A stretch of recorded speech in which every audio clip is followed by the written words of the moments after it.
Hey there, it's Elizabeth and welcome back. So today, well, first off, I hope y'all are doing well. And today, I don't know. I want to attempt to make a glue book, okay? So, yes, and I have, as you can see right here with the glariness, whatever, um, I have attempted these in the past, okay? And a glue book is just simply a book that you glue stuff into, okay? That's my understanding. Yeah. So you just take things that you like, photos or images, not really photos, but like images that you like, and you just simply glue them into a book. Now, I have often had my own issues with this just because it's kind of like a random kind of thing, but kind of not. And I don't do random very well. I don't know. It's been such a challenge for me to do one of these books and stick to it. Okay, so let's just get into what I have done in the past, just a short overview. Now, well, let me also mention I've been watching a lot of Carla on the Cage Fish or on Caged Fish. I'll leave her link below. And I told you the other day in one of my videos that a light bulb moment went off when I was listening to one of her videos, and she was talking about her difference between a glue book and like a collage journal. Okay, so the way that I understand, or the way that I understood Carla, is that in her glue books, she uses basic shapes, square, a lot of squares and rectangles, as far as like images, right? Like, let me see here. Like this one right here, okay? She might use something like this in a glue book, all right? If she was going to like cut her out, fussy cut her, right? Which would be a total nightmare, might I add. But, oh, sorry, my pajamas. You see my pajamas.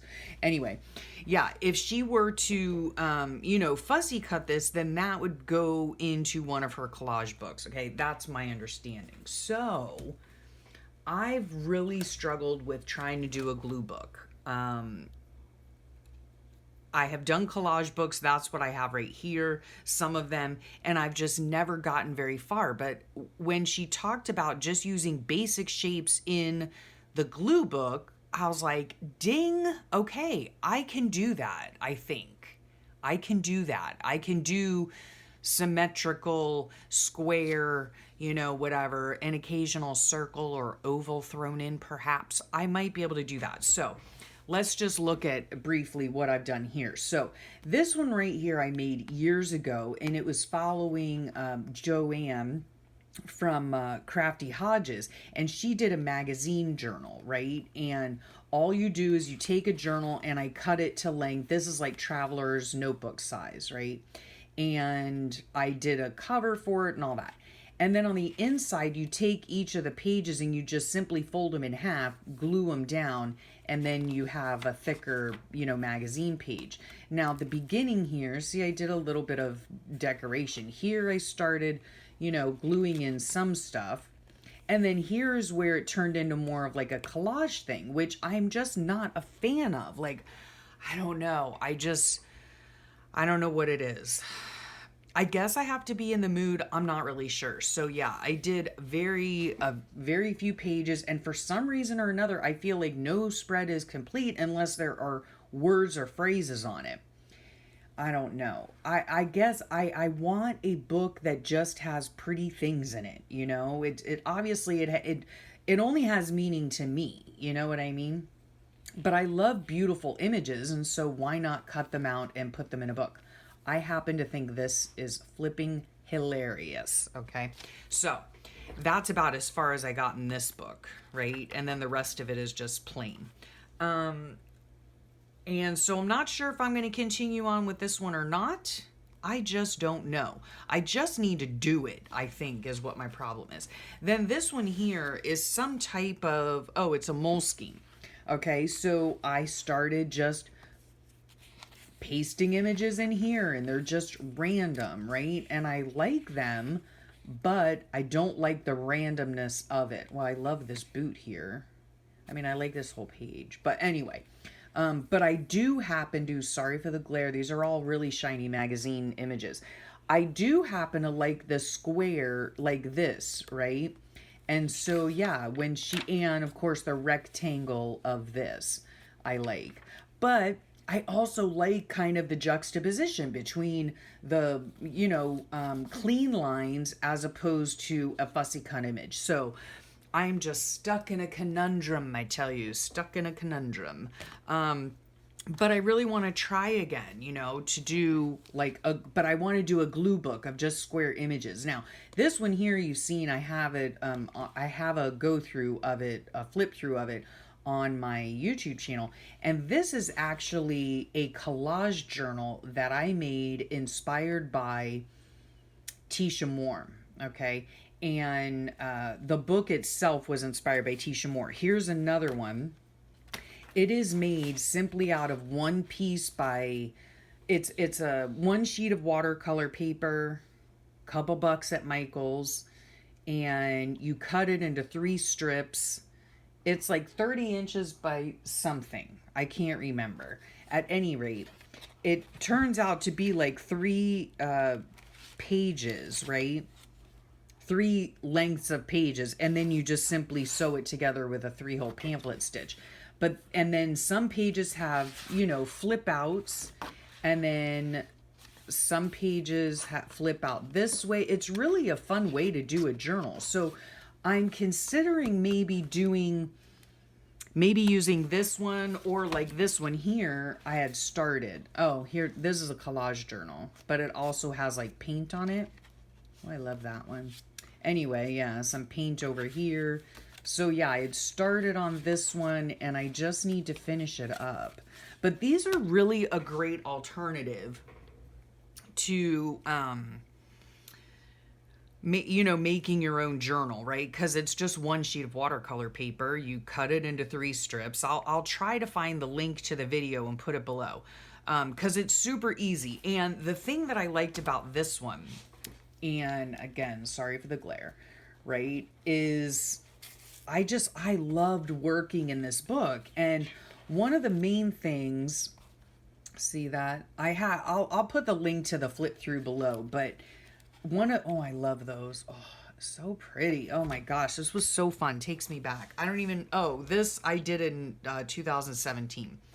So with these books, the one thing that I liked about, well, there are a couple things I liked about them, but one of them is that they're super easy to make. Okay. The second reason is because it has very few pages in it. It's like there are like maybe 18 to 20 surfaces. I can't remember. But the thing is, what I like about that is like in a book like this, right?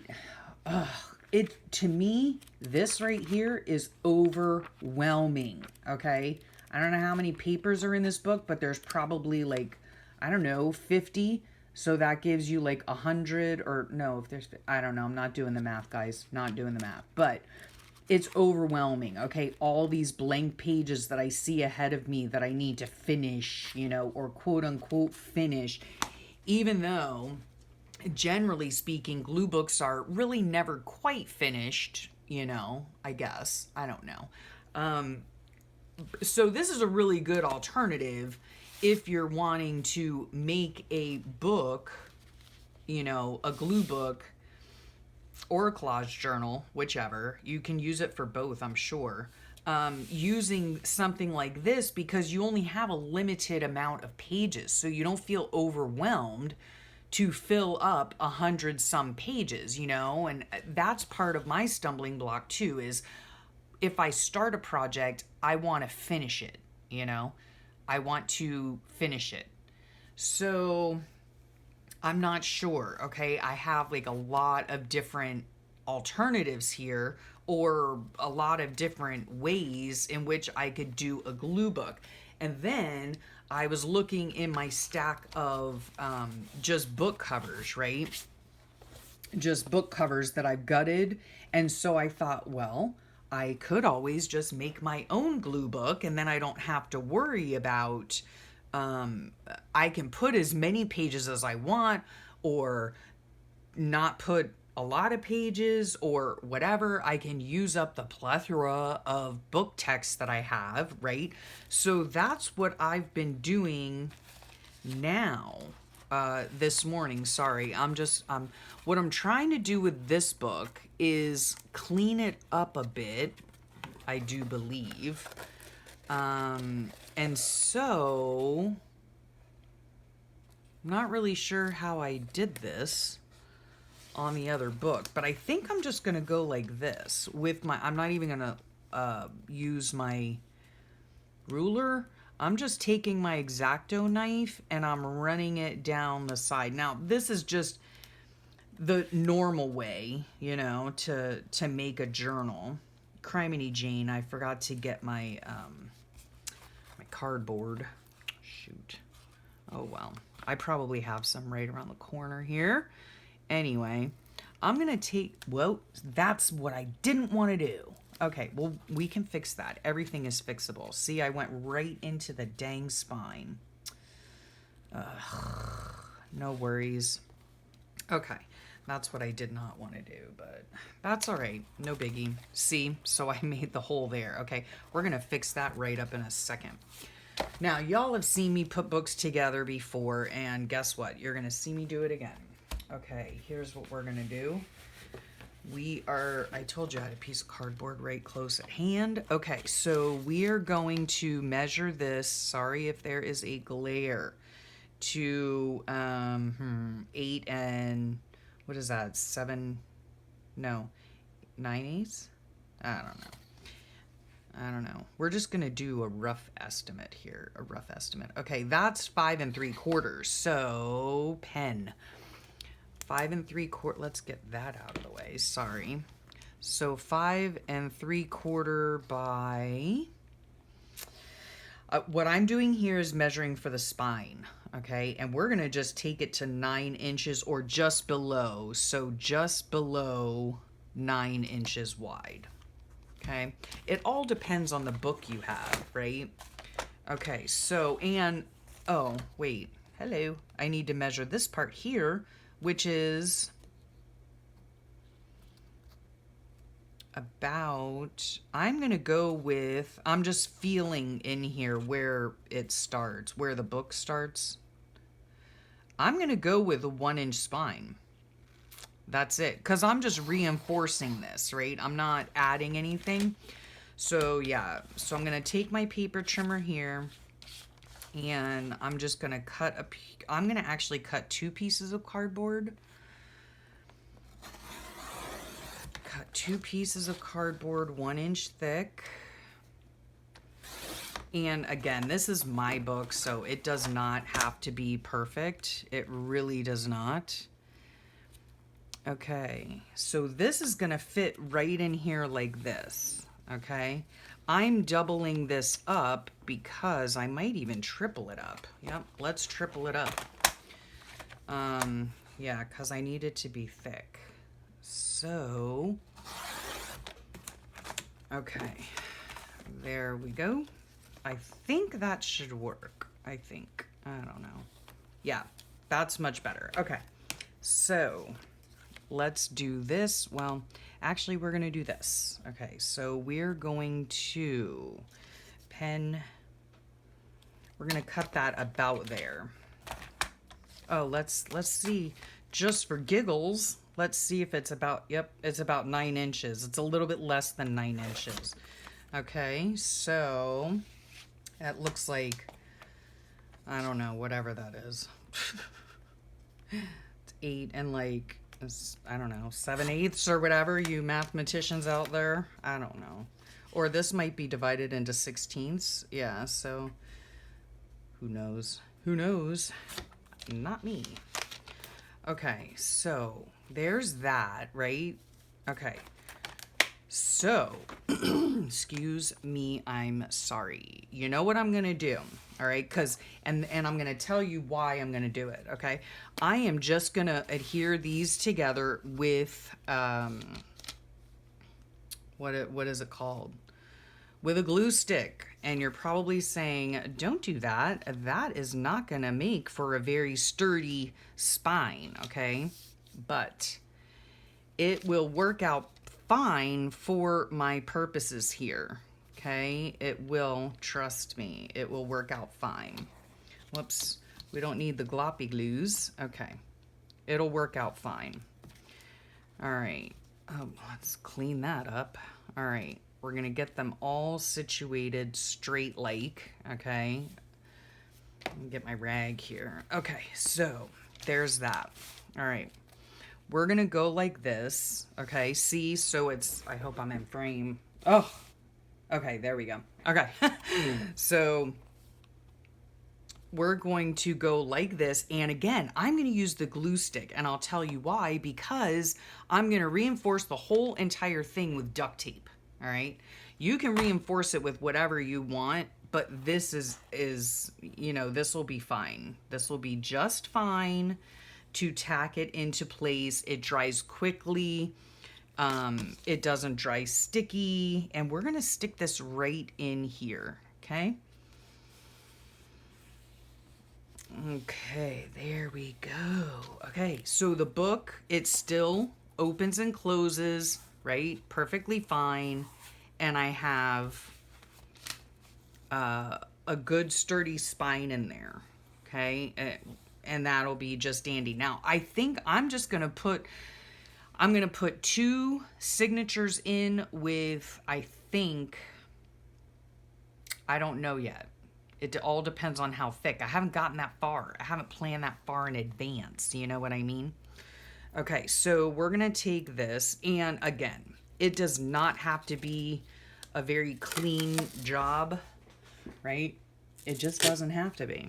So I'm going to make this tape a little bit longer than the book itself, okay? Now, this is duct tape. Normally what I use, sorry if my hand's right in your face. Normally what I would use for my journals is bookbinding tape. It's cloth tape, kind of like duct tape, only it's not plastic, it's cloth. But I don't want to waste that because that's a little bit more expensive. So I don't want to waste that on a book like this. Okay, so I'm going to flip this over like this. You know what? I'm going to do it like this.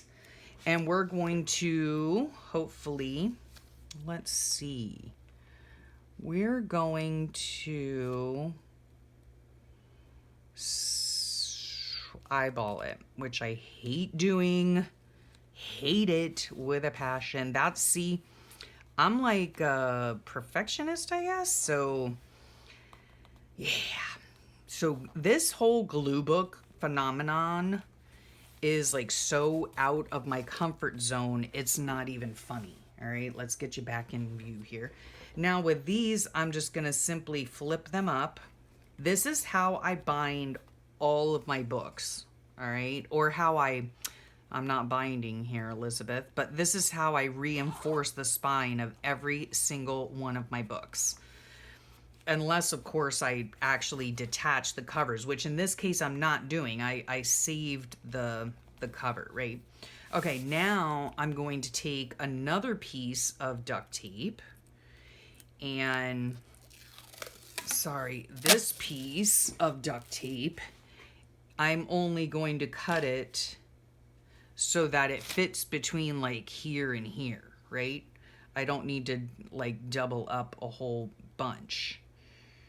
Okay, let's see, maybe about there. This morning I spent time in my boxes looking for different books. A lot of the books that I have, unfortunately, are not sewn in signatures, you know? Like I wanted to alter a book that already had pages in it, but a lot of my books, unfortunately, were not sewn in. They were glued in, so that was a pain in the butt.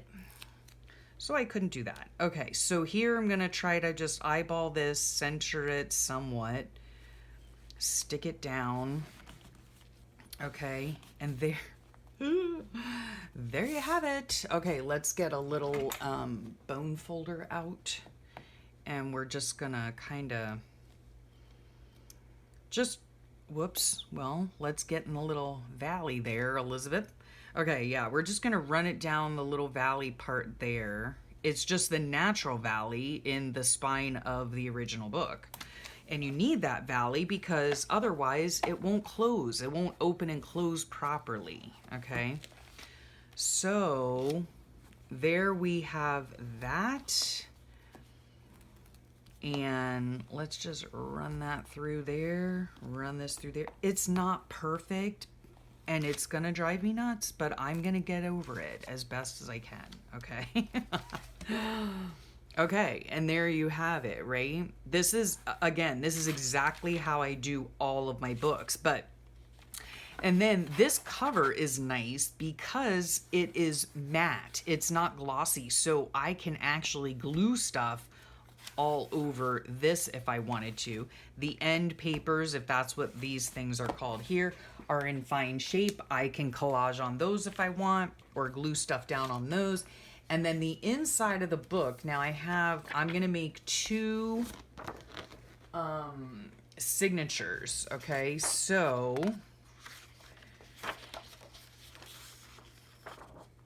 yeah. Okay. And I don't care what kind of paper this is because, so there's one signature. Oh, okay. This one, I'm going to cut this part off. I just went around and just collected, whoops, come on now. Oh, this paper trimmer, folks. I need a new blade so badly. This, I'm going to fold this way. Now, normally it bothers me immensely when the pages go like this and it's like not, it's sideways instead of like this. You know what I'm saying? But this is not a journal that I'm going to write in. This is a journal that I'm going to cover up all the stuff. I also could not care less if they're the same size, okay? I think that in a glue book, that makes it a little bit more interesting to have different size papers, okay? In my regular journals, the journals that I use for writing in, here, let's put this here into a signature. Oh, I have to do the same thing with this. In my regular journals, all my pages are basically the same size. I happen to like them that way. That's just me because that's the journal that I write in. You know what I mean? So, but with a glue book, you know, I'm just going to glue stuff right on top. So who cares, right? Okay. Let's see. All right. So we had one of these. We had one of the, I'm making these exactly the same. Okay. I am not like, ugh. I do not do anything special, okay? I just don't. Here, I'm gonna put this down. I'm gonna put this like this. This is just from a journal that was sewn in. I took them out, and I'm just gonna cover up the pages anyway, so it doesn't really make a difference to me. Again, these are just, I guess, scraps of paper, if you will. All right, so here are some more. I'm just off here on the side. So we'll put this in here. I am taking care, I guess, to, you know, give a bit of a variety to the signatures. So that goes there. I don't think I have 2 of these, but that's gonna go there. Here is a page, just a random blank page that I had in my stash. So that's gonna go there. Here is a map page, right? That has a giant hole in the center. Okay, let's put that aside for just a second. Or, I don't know. Okay, yeah, we're just gonna put that aside. Let's see. Okay, here's another one. So this can go here. This is not, so let's see. What I'm looking for is another piece that is, you know, a full sheet. Okay, there we have that. Do we have more of these? No? Okay. And then we have these here. Now, I think what I might do with this one, this is a huge magazine or book. It was a huge like coffee table book or whatever. This appears to be like, you know, however you want to call it, centered, I guess, the image. So One of these is going to go in here like that. One of these is going to go in here like that. Oh, that's pretty. I could just leave it like that, honestly. But I think I'm going to end up cutting it off because it's not going to fit in the book properly. So, and then we can always have something like this right in the front. Obviously, these all need to be cut down, okay? And then I have this one here to go as maybe the front of this. Okay, let's see how many pages we have here. Sorry if there is a tremendous glare. Okay, so we have 1, 2, 3, 4, 5, 6, 7, 8, 9. We have 9 pages. Okay, that's plenty for me. Okay, so then the next thing you're gonna do, or the next thing that I'm gonna do anyway, is find a ruler. Ah, there it is. Okay, so what did I say? It was just a little bit below 9 inches. Okay, so I'm going to take this out, put that there, and let's see how much of this picture we can save, shall we? Okay, let me get the thing out here. Okay, so here is, I'm gonna take that off. And I'm actually gonna save that because I could cut this off and use it in said glue book, right? Okay, and then this I said was like, yeah, a little less than 9. Okay, and then across, because I don't want to fold these pages. I don't think. I mean, I guess I always could. That would be easiest. And then once I get into the book and into the gluing part, then yeah, I don't even know what I'm talking about. Yeah, once I get into the gluing of the book and stuff, if I want the folds there, I can keep the folds, and if I do not want the folds, I can rip them out, which is what I generally do in my written journals. Oh, I think Daddy's home. All right, well, I'm gonna leave you guys here for now. You'll see the progress that I'm making, right, in my glue book. I'm gonna sew in these signatures really quick, and hopefully the next time I see you, I'm going to have started gluing in my glue book. Yeah, so thanks for sharing your time with me. I don't know, I hope it helped you, you know, learn something new or inspire you to make your own glue book. Yeah, and just to see what all I'm putting in my glue book to start out. So yeah, thanks so much for watching, and have a great rest of your day and a wonderful week, and I'll talk at y'all real soon. Bye.